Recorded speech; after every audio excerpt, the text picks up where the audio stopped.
Guys tax season వచ్చేసింది. మనకి ఇప్పుడు ఫోన్లు వస్తుంటాయి కదా, మాతో ట్యాక్స్ ఫైల్ చెప్పించుకోండి అని చెప్పి. సో అట్లా $30కే $40కే ఫైల్ చేస్తున్నారు. టర్బో ట్యాక్స్లో వచ్చిన అమౌంట్ కన్నా ఎక్కువ ఇప్పిస్తున్నారు అని చెప్పి ఎవరు పడితే వాళ్ళని నమ్మేసి మీ డేటా అంతా ఇచ్చేయకండి.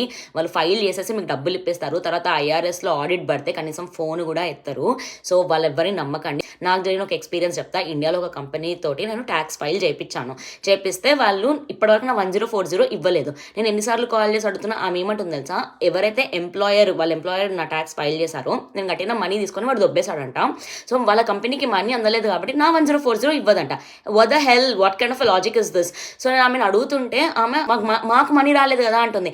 హూదయల్ కేస్ నేను మనీ పంపించా కదా అంటే ఇదే జరుగుతుంది. 5 years నుంచి ఇదే నడుస్తుంది కానీ ఆమె నాకు 1040 పంపించట్లేదు.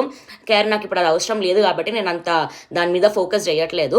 బట్ ఇట్లనే సతాయిస్తారు. ఇట్లాంటి ఈ కంపెనీస్ ఏవైతే ఉన్నాయో వాళ్ళు డేటా మిస్యూజ్ చేసే ఛాన్స్ కూడా ఉంటుంది. మన SSN పే స్టబ్స్ అన్నీ ఇస్తాం కదా వాళ్ళకి.